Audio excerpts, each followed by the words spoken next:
Hello, আসসালামু আলাইকুম। আপনি প্রধানমন্ত্রী হিসেবে এখন কাকে দেখতে চান? ওয়ালাইকুম সালাম রহমতুল্লাহি ওয়া বারাকাতু। আমার ভাই একটাই কথা, দেশে যেই প্রধানমন্ত্রী হোক না কেন তাতে আমার কোনো দুঃখ নাই।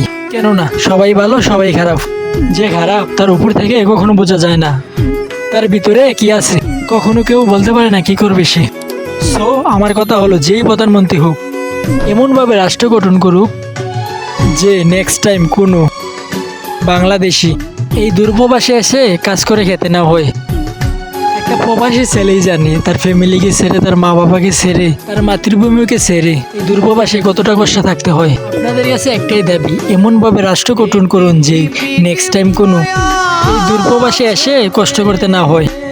বাংলাদেশের ভিতরে থেকে কষ্ট করলেও দুঃখ নাই, নিজের দেশের ভিতরে থাকি, নিজের ফ্যামিলির সাথে থাকি, নিজের মাতৃভূমির ভিতরে কষ্ট করলেও গায়ে লাগে না। এই দুর্ভবাসে যখন নতুন নতুন আসে, ভাষা জানে না, কত পেরেশানি পড়তে হয়, কাজ জানে না, কত পেরেশানি পড়তে হয়।